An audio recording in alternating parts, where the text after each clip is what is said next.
Hey everybody, before the show gets started, I want to give you a heads up of where you should be this Saturday, March 19th from 12:30 to 5:30. I'm talking about the NC Artist Showcase at the Tongue and Groove Volume 2. Yeah, it's at 1018 South Saunders Street, and here's what's to expect. Food, booze, and bands, all for free. Just give a charitable donation. Yes, we strongly suggest a donation and bring your ID. But keep in mind, the folks that are going to be there, they're all of our friends, like Dram and Draft, Trophy Brewing Company, and Longleaf Swine. Delicious. There's live music, there's art. It's a great way to spend a Saturday afternoon. Yeah, Raleigh-based nonprofit Next Step Raleigh helps individuals recover from paralysis using state-of-the-art activity-based therapy.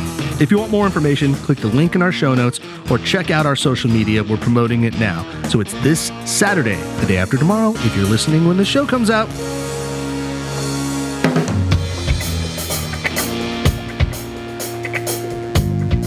Thank you for downloading, subscribing, and telling your friends about the North Carolina Food and Beverage Podcast, coming to you from the Kitchen Studios in downtown Raleigh. This episode is sponsored in part by Spot On, tech that helps your business grow. Request a demo at spoton.com. And GigPro. Change the way you find staff with GigPro. And Joe Van Gogh Coffee, serving the community from seed to cup.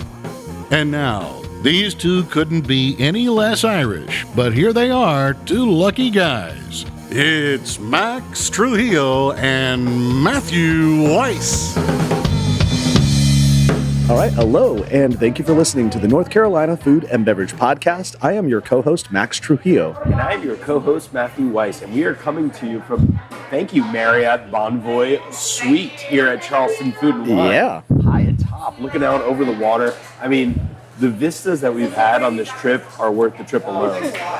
But this is a very special interview for us because it's coming full circle as we interviewed your predecessor about 3 or 4 years ago. The head chef of Commander's Palace then was Tori McPhail. And now we have the pleasure of speaking with the new, somewhat new, executive chef of Commander's Palace in New Orleans, an institution of American cooking, one chef Meg Bickford. Welcome. Thank you very much. Very happy to be here. Yeah, we'll just kick off with this sentiment that Matt Weiss's wife had mentioned earlier. Sarah was like, you have to mention that she's a female cooking at Commander's Palace. At 128 years is how long Commander's has been around. It is an institution, as Matt mentioned. And of course, yes, you're a female, right? Breaking news. But the joke is that, like, what's funny is everyone we've been talking to in the culinary sense, It's not a shock anymore. are female. Like, we have great representation about it to the point where it's not really a freaking story to say that a chef is female, and that, my friends, is progress. Oh, it's fantastic. It's awesome. Right? I mean, Yes. that's cool Are that we you can the just... first female to helm the kitchen at Commander's? I am. Yeah. Okay. Which is awesome. That's an awesome honor. Yeah. But what people don't realize in the long history of Commanders is that there's only been like 6 chefs. Yeah. So I mean, been there for a long time. lifespan of the chefs that have been executive chef of Commander's Palace that have run that kitchen has been very tenured. Yeah. So it's not like we're changing chefs every 5 years, and so it's been this long list of males. It's a very short list of very well acclaimed, very established, fantastic chefs. Yes. Wait a second. You know, in it's 128 years. There's 6 chefs. To speak up. For Shannon Healy to get this I was reference, going to say the exact let's same. do a sports reference. This is like the Pittsburgh Steelers coaching Bingo. tree. Yeah. You know, you got Chuck Noll that went in and won 4, but it was the coach for like 34 years or something. And then right Bill after, we got Bill Cowher in there, and he took him to the Super Bowl. I don't think he won. No, he did win. They He won beat the Super Bowl. Yeah, that's right. Beat the Cowboys. And then eventually, we have current Mike Tomlin. But 3 coaches have only coached the Pittsburgh Steelers in their entire existence. There you go. Which is kind of cool. So yes, you guys are the Commanders. You are the Steelers of the culinary world when it comes to, leading your team. But you have. Commanders is not new to you. You revealed you started in I grew 2008. up at Commanders. I mean, I really do. I feel like in my professional career that I've grown up in the Commander's kitchen. I mean, I started in 2008. I was a kid out of culinary school. You're a young person. Yes. Like, So- it's crazy. You've been there so long. But I did. I mean, I graduated culinary school. I was fortunate enough to get a job at Commander's Palace. I started in the garde manger. You know, I was making salads. Yeah. And As Claudia Martinez said, that all women get pushed into garde manger. which, that, thank like- goodness, I did. Yeah. You know, I mean, I needed, you know, I graduated culinary school. I thought I knew what I was talking about, and I was fortunate enough to walk into the Commander's kitchen and realize that I was a very small fish in a very big sea, which was a very humbling experience for me. And it's been an incredible journey ever since. Where did you know? train? What culinary school did you go to? I went to the Chef John Folse Culinary Institute at Nicholls State in Thibodaux, Louisiana. So Okay. very, very small southern Louisiana town, Yeah. South of New Orleans. It's very close to where my mom is from. You know, I mean, we're a big South Louisiana family, so it was made perfect sense to study the cuisine that I absolutely love. Yeah. In a town that's celebrating that, at a culinary school that's celebrating that. I don't hear any Louisiana twang in your or Louisiana drawl. Yeah, there's no drawl. Yeah.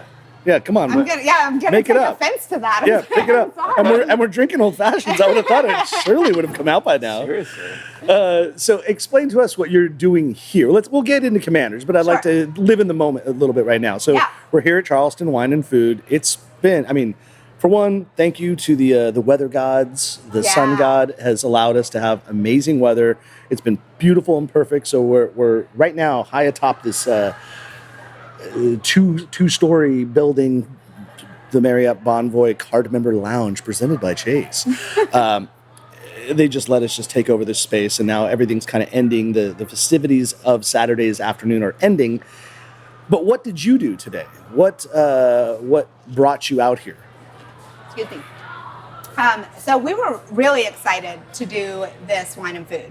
I have never been to the Charleston Wine and Food. Yeah. So stoked to be here. I actually lived in South Carolina for a little time when I was a young kid. So we would vacation to Charleston. So I've always loved Charleston. So very excited to be back.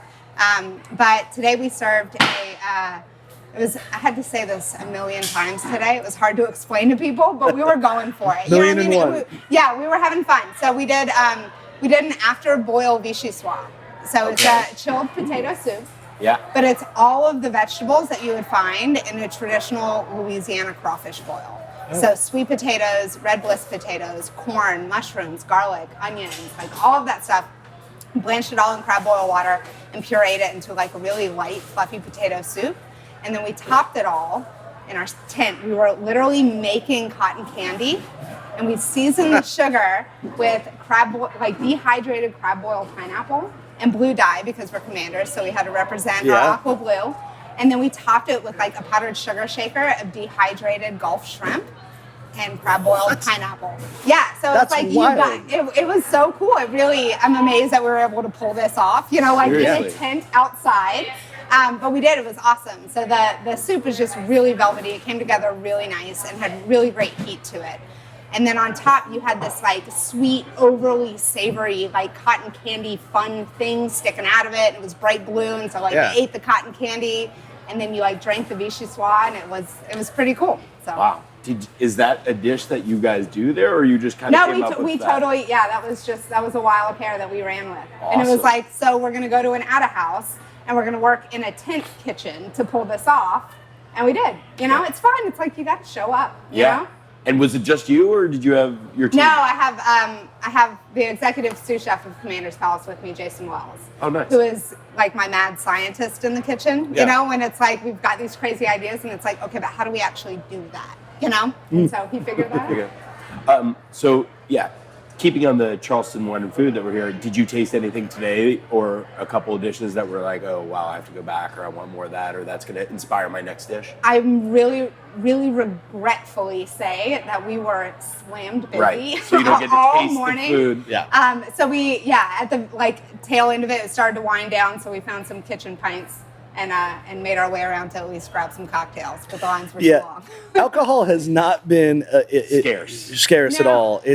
It's been in abundance. Yeah, there are like 30 tenths of booze to every one food tent. I was like a kid in the candy store last night. We went to the street events eat, and it's probably a 3-to-1 ratio of wine versus food. And or so liquor in general, booze. Just tasting the wine all through, and I did not feel so great this morning, I'll admit, because I was a kid in candy. We're a little hungover. We just came back from Eric Asimov's New York Times food writer or wine writer Eric Asimov's lecture on Chianti Classico, which was really cool. Yeah. But not what it wasn't like wild and crazy and like a party. It was like sophisticated. We're getting into this. We're talking some wine, which was great that we did that. And then now we're here, and it's like the band just finished playing Tom Petty, in the corner, and it's insane. It's beautiful. Anyhow, great time. We're looking forward to even tonight too. Let's go back to New Orleans. What I'm figuring out, what I'm learning about you is, I mean, you're a New Orleans native. This is in your blood. This is your system. We've talked about the cooking of New Orleans food and all, and you've got Creole, and you've got just a wide, like a diverse mishmash, if you will, of technique and culinary styles out there. And Commanders is a great vehicle for all of this because you do it on a higher end. You do fine dining, but it's still representative of New Orleans style food. So maybe explain a little to us, like, having been in that kitchen for so long and even just growing up in New Orleans, like, what should we get from an insider's perspective of like what New Orleans cuisine truly is? What are you striving for? What are you trying to get out to the public? I think that's a fantastic question because the thing that constantly draws me back into this and what we're doing and the food that we're doing in New Orleans is that it's constantly changing. I mean, it is, it's the oldest cuisine in the U.S. It's like the only indigenous cuisine in the U.S. Yeah.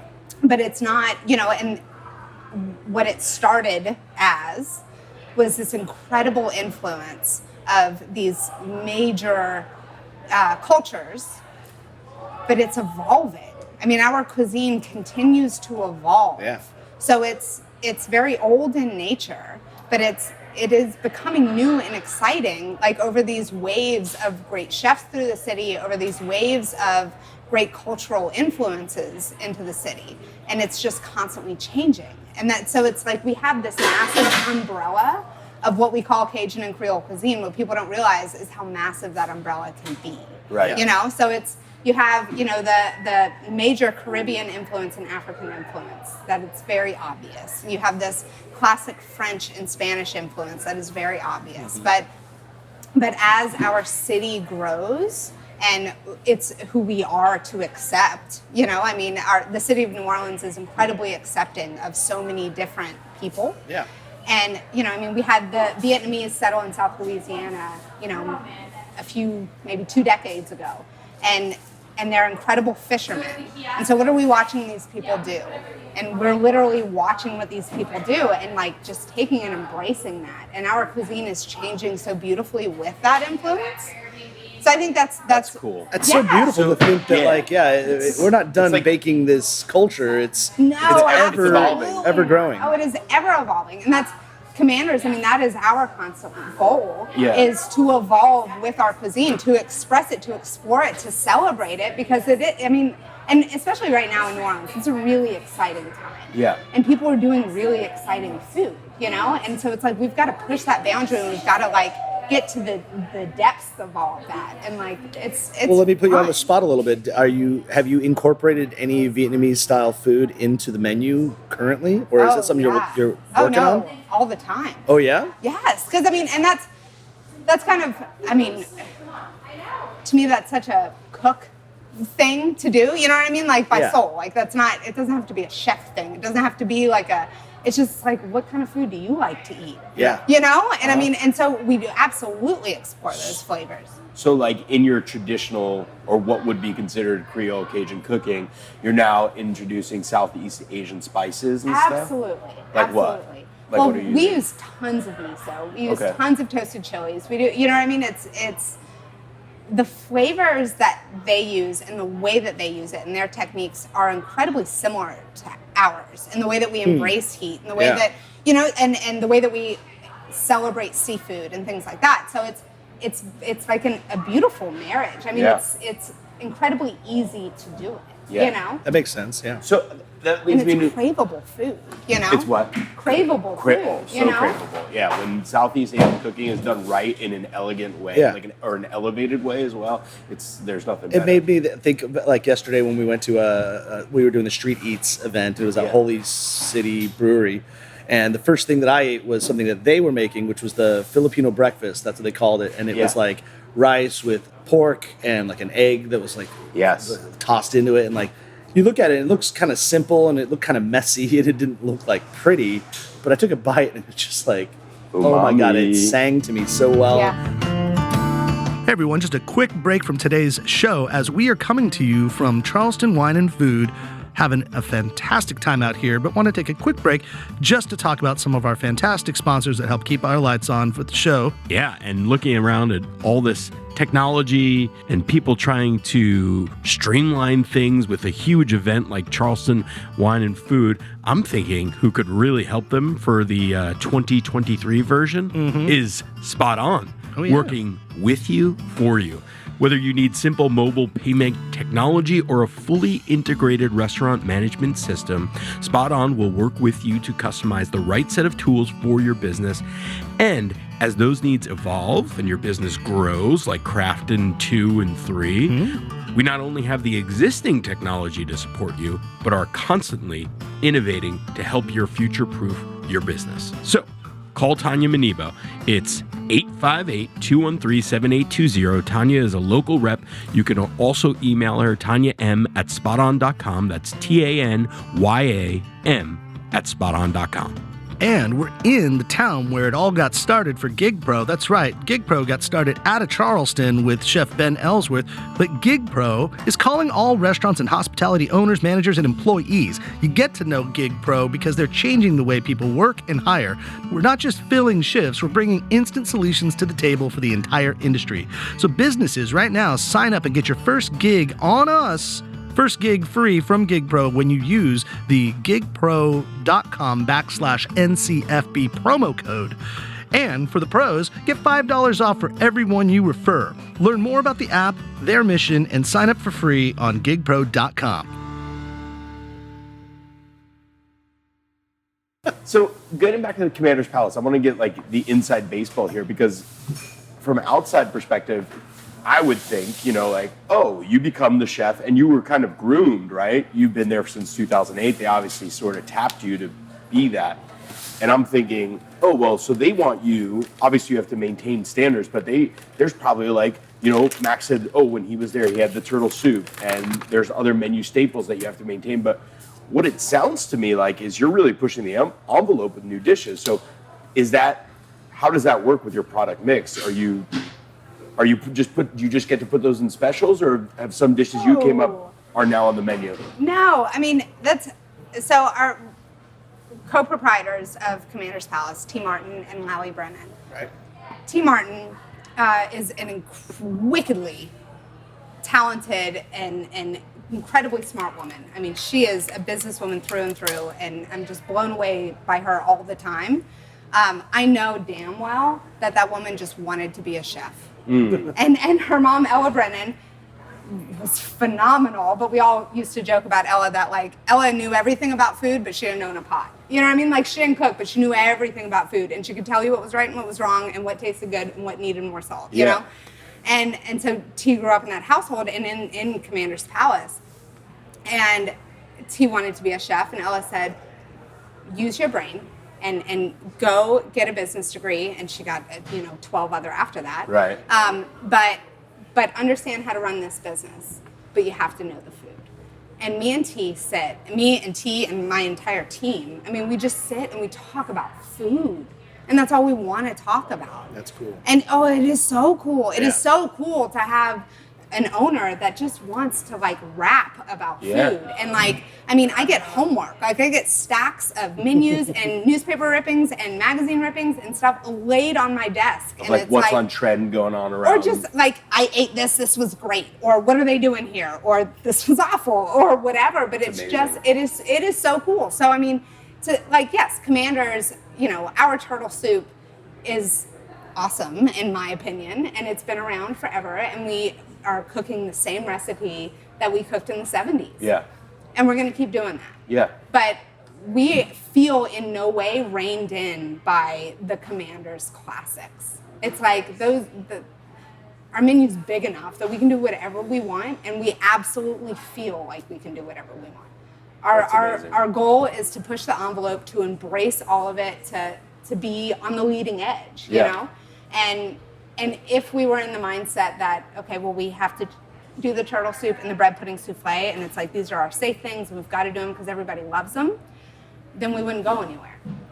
So, and well, those items are for your tourists, because when you go to the town, you want to get an example of like what New Orleans cuisine is all about, and you guys are essentially ambassadors to that link, and so you have to be able to provide that for everyone. But then you also have to exist as a business. We also still enjoy them too. You know, so it's sure. like it's not like they're stuck on the menu. Yeah. It's like, no, we still enjoy those things. Yeah. So it's not a curse to carry them. When we were black spaghetti, spaghetti. Thank you. Yeah. We have the same. Man, we were in sync today, Matt. We worked at a restaurant at a Cafe Del Rey in the Marina of Los Angeles for a long time, and one of the recipes was like the original chef was Japanese, and he did a lot of Japanese styled food. But then after he had left, we had an Italian chef that came in, but he kept that black spaghetti recipe on the menu. Why? Because we made a lot of money on it. Because it was like a bouillabaisse type of thing. It was the squid ink infused black spaghetti, which was so trendy in like the 90s. And it was cool, quote unquote cool. But then it became not cool because everyone did it for so long. And then we were like, oh, the black spaghetti, who cares? Yeah. But every night. So much that like Chef Frank, who's been on the show, was like, I'm tired of making the fucking black spaghetti pasta. Yeah. But you're like, but when people come here and they see it, it's $23. It's not very expensive when it comes to entrees. We make, it's like, I think it was like a 12% food cost. Oh my goodness. Because all it was the scraps of all the fish that we did with everything else. We also had a sushi bar. So anything that didn't get put into those composed dishes ended up in the black spaghetti. And just that spice combination that puts through is like, it just held it together properly. So you could do whatever you wanted. Yeah. And for $23, we would make about $20 profit on that thing every single time. And people were happy. And we sold 75 to 150 of those every night. Yeah. Like, we're like, yeah, that's what we do. We sell this. But that's great. And like, and sometimes you get bored of making the same dish, You're like, oh, the turtle soup again. But it doesn't sound like you're. It doesn't sound like you feel that way. It sounds like you're actually kind of stoked on. Come on, give us the real. Like, is there any dish where you're like, okay, enough of? No. I got nothing she looks for genuine, you. by the way. She gave you a very genuine look. I honestly, the turtle soup at Commander's These Palace. are all ours, yeah. You've drank in the Kool-Aid of Commanders to the point where you like everything that you do there, which isn't totally common. A lot of times people look at a menu and go, ugh. But I kind of get it because of the fact that you've been there for so long. You weren't someone that came from another restaurant and then now you're taking over this place. Like, I don't feel like I've inherited anything. It's right. I mean, well, I started at Commander's in 2008. By 2012, I was a sous chef. So, and I mean, being a sous chef at Commander's, like when I say that we have the liberty and the freedom to do what we want, I mean, that's when you become a sous chef at Commander's, then you become part of this team. The inner circle of team. Yeah, and it's like, what do you want to do? What do you want to cook? Yeah. Well, cook it. Let's eat it. Let's talk about it. Sounds like team wants you to. Oh my goodness. Wants creativity. It's not want. It is not a want. It is an expectation. Demands it. Yeah. Right. And so then you become part of this thing. So I mean, I've been putting food on the Commander's menu for I don't know. How many sous chefs about a decade are typically now, on the staff? Well, COVID makes things weird, and everything is like pre-COVID, post-COVID. Sure. But I mean, we have anywhere from 7 to 10. You have 7 to 10 sous chefs? Well. They have a huge. No. I was going to get into that. No, that's fair. But we work in the hierarchy, so you might not be a sous chef, but you're a butcher, or you're a saucier, or you're a chef de garmager, or Yeah. you're an AM sous, or you're a PM sous, or you're a swing sous, or you're an you executive have 7 sous, to or 10 you're a people that are CDC, like- or you're an executive chef. Yeah. You know what I mean? So 7 to 10 people and a that are in pastry charge chef. of the kitchen or their specific spot Yes. at any time. Yeah. For those Yeah. that are like local in Raleigh, I would like say it's not the same space, but think Angus Barn. I don't know if you've been to Angus Barn in Raleigh, but it's an institution in itself. It's the largest and probably the most profitable restaurant in all of the Triangle. But it's been around for it's a beautiful steakhouse, and it's like comically large. It's so big. Let's talk about the magnitude, because with the 7 to 10, say, leaders in the kitchen, that's not talking about line cooks and people that work there. That's part of the team too, of course. We have 7 dining rooms. Okay, stats. One of them is small enough that it like can literally only seat 12 people. You know what I mean? So like one of our 7 is tiny. We call it the little room. But like you're a large restaurant, like you We are, can yeah. seat a few hundred people at a time. Is my point, and so that's why you have 7 to 10 sous chefs that are running a place, because Yes. there's a lot going on. There is. There's yeah. a lot of moving parts, but it's a beautiful. I mean, it's old school, no doubt. It looks like you went back in time. It's an old Victorian home. And you and like Right no near the apologies, cemetery. like you Yeah. make it the way it's supposed to be, like from back in the day, which I love. It's authentic, to say the least. Yeah. Aren't the Mannings? Didn't they grow up around on the corner or Yeah. something in the Garden District? Yeah. It's still there. Yeah. Okay. As an executive chef, I'm assuming you're very responsible for the numbers. Oh yeah. Okay. Yeah. No, Okay. absolutely. I just wanted to clarify that point. Yeah. So, getting to know you, Chef Meg, you strike me as somebody that is on the cutting edge of what's going on. So, for somebody like me who's not, because I have 2 young kids and it's hard for me to get out, what is make me sound really smart of what dishes or food preparations or thing are cutting edge right now, especially going through New Orleans, that every chef is oh, I want to make the best this dish, or I want to do this Yeah. the best. What's pushing your envelope right now? Or what do you want to do next? What do you? I mean, the dish you said today sounds like my mind is still a little bit going in circles about what you did there, but Yeah. Well, and that's I don't know. We do take ourselves very seriously. yeah, you don't strike me as And that person. You it's- seem very 'cause we down to earth. don't. Okay. You know what I mean? It's yes, what we're doing is very serious, and our business is very serious, but we like to have fun. Right. You know what I mean? Savory cotton candy on, with dehydrated shrimp. It's that's fun. Yeah. And it's obnoxious. And it's Yeah. if you want to eat this, your fingers are going to get sticky. Just get in it, But that's how we like to do it, you Yeah. know? It's come and get dressed up and join us for a But so, fine dining dinner. But I guess let me say this. So let's say you're going out on the town in New Orleans. Yeah. What are you seeking? What are you thinking? Oh, I want to eat, or I want to try this. So kind of back to the vein of what our kind of groove right now. The guys from Palm and Pine, who are actually here this week, and we just Palm and Pine, Palm and Pine, we just ran into them. Michael Gowada is one of my favorite chefs in New Orleans. He's got Mofo and Maypop, and the guys from Margie's Grill, and it's just that funky Asian Creole food that's just it's on fire. Yeah. And everybody's doing it so damn well. So that's the thing. Yeah, putting in Southeast Asian or it is Vietnam because it into just Cajun it cooking. fits so well. It's I want that right now. right? But at I'm shifting Commanders that. right I now. wanted Neapolitan pizza earlier today, but No, now that's fine. I want It evolves. Vietnamese food. Yeah. Yeah. Good. I'm glad. Yeah, that's what you should want. But no, Shrimp etouffee with some crazy chili in it or whatever. that's kind of the deal. Meg, start cooking this something. At Commanders right now, right before a few days before I left, we put on a new fish dish, and so we're doing this incredibly rich roasted crab broth with Louisiana blue crabs, lots of lemongrass, lots of ginger, which just makes perfect sense. Yeah. We're buzzing in miso at the very end and finishing it with a really, really toasted garlic chili oil.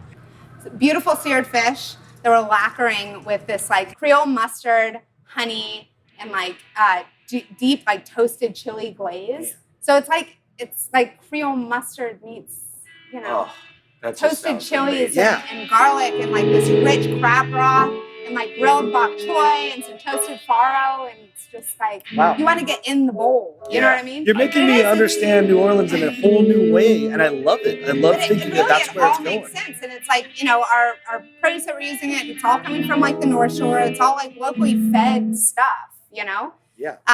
But it's just a beautiful combination. It really like it's a shame it didn't happen like decades ago. You know, like all of that just works so well. And the population that we're celebrating has had such an incredible impact on our community. Because I mean, this makes up such a large part of our fishing community in South Louisiana, you know? Yeah. And so it's like, well, forget all the other stuff for a second. What do they eat at home?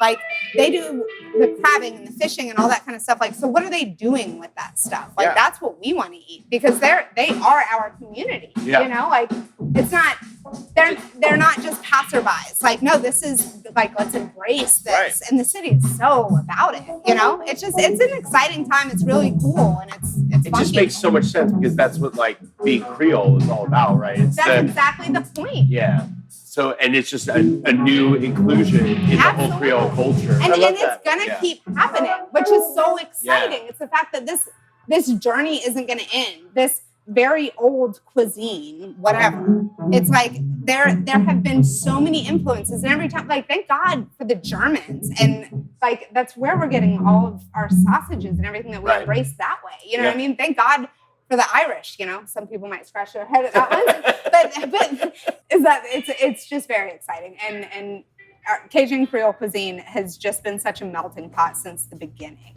Right. And it's like nobody's afraid of that. Like that, like we've absolutely embraced that, and we'll continue to embrace that. And it's like, you want to join this party? Come join this party. Like it's awesome. Yeah. Well, I don't think of a better way to go out. That was like on a high note, talking about just this forward-thinking evolution of New Orleans cuisine, which makes me so inspired. Like, I love that we're not just saying we're going back to our roots. No, our roots are growing deeper, and it's consistent. It's happening now. The evolution is now. Yeah. I love that mentality. I love thinking that way, and I love the fact that you're in charge of Commander's Palace, and this is the mindset that you have while working at a place that's been around for 128 years.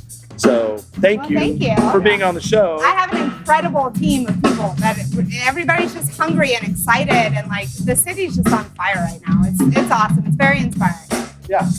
Well, it's clear that Commander's Palace is in really good hands. And so for all of you out there, when you're visiting New Orleans or you live in New Orleans, go eat at Commander's Palace, and you will eat and drink extremely merrily. Thank you. Thanks for listening to the NCFB podcast. And if you've stuck with us this long, review us on iTunes, and remember, 5 stars are encouraged.